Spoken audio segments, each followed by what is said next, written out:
show how people fall for this, some years ago for Good Morning America, I had an astrologer do a chart on a mass murderer, Ed Kemper.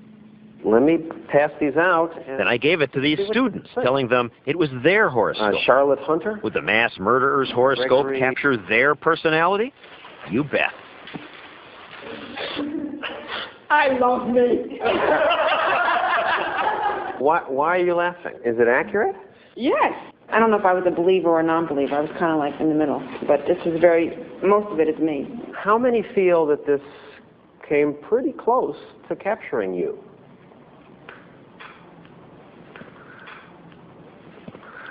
Okay, I hate to tell you this, but you all got the same horoscope. And I told them whose horoscope it really was. He's a mass murderer. I'm glad I didn't tell anybody about this. Hard to argue with that, huh, Mr. Young? No fake astrologer here to match your fake doctor in your example. This was from a genuine astrologer, and it was not just sun sign astrology, as you complain about later in your video. In fact, James Randi is offering a prize of $1 million to anyone who can demonstrate anything paranormal in a custom-made test designed to eliminate the possibility of cheating. Why has no astrologer walked away with that money? Young has his own excuse for it. Writers such as Claudius Ptolemy in the 1st century, right up to modern day, have all stated that astrology is based on rational observation and deduction, and have never made any claims for the paranormal. In fact, many of these writers have gone out of their way to say that no such connection exists. Yet this is completely ignored by critics. So Young says that the reason astrologers don't go for the prize is that it isn't paranormal. It's based on observation and deduction. That would make it science. So where are all the astrologers publishing in peer-reviewed scientific journals? Why do none of the scientific studies show anything remotely scientific, rational, observable, or reproducible about astrology? Let's get the opinion of another astrologer, Arthur Chadbourne. Astrology isn't a science. It had nothing to do with science. And everybody's talking about, oh, prove it scientifically. Bullshit, don't have to. Because there's no such thing. It's nothing to do with physics, not anything to do with physical reactions of planets. Really? Astrology isn't a science? Seems to me I remember someone claiming that it was. Now let's see, who was it? Oh yeah, I remember. It was you! The most fascinating science that's ever hit the planet has got to be astrology. Gee, and that was only 8 months ago. So how did astrology go in less than a year from being the most fascinating science that's ever hit the planet to it's got nothing to do with science? Hey Chadbourne, what do you think about Randy's challenge? And Randy's challenge? Come on, there's no such thing. Randy's challenge, it can't be one. It's stupid. You're inviting us to come over to your camp and proving to you with your methods what we do. No, he isn't. He's saying use your methods to prove what you claim. The test is solely based on what you claim to be able to do, under what circumstances, and to what degree of accuracy. That's it. What is the science of love?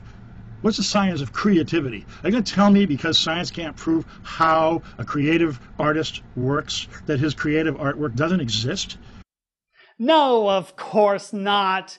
And you know that. You're not writing symphonies here. You're claiming to be able to give people advice on their life and what's going to happen to them. And you're doing it without any education or license to practice therapy. So let's see here. Chadbourne says that astrology can't be challenged because it isn't science, although earlier he was saying that it was. And Young says that astrology can't be challenged because it is science. Make up your mind, guys! It gets better. When an early version of this episode first appeared on YouTube, Young's website said in several places that astrology is a science.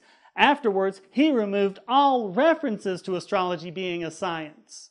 Why do they keep doing this? Maybe this next bit will give you a clue. This is how the sun was positioned relative to the constellations on the day I was born. Notice that the sun is positioned squarely in Cancer. But wait, I'm supposed to be a Leo, but the sun's not in Leo. Leo's way up here. How can that be? Why do they say I'm a Leo instead of a Cancer? The reason why is something called precession. The Earth isn't just spinning on its axis, it's wobbling like a top. When these signs were calculated 2,000 years ago, the Sun was in Leo. But since then, the Earth's axis has changed and is now pointing in a different direction at that time of the year. So the Sun appears in Cancer, not Leo. Didn't the astrologers notice that? Not only that, but now there's another constellation that passes through the ecliptic, Ophiuchus. It should be between Scorpio and Sagittarius. So not only are the astrologers marking the signs at the wrong time of the year, they've got the wrong number of signs altogether. I can see all of this with astronomy software downloaded over the internet for free. What's stopping the astrologers? From the truth. But James Young has an answer for this too. So here is a section of an astrological chart for the 1st of March 2007. Here are the planets. Here are the signs of the zodiac.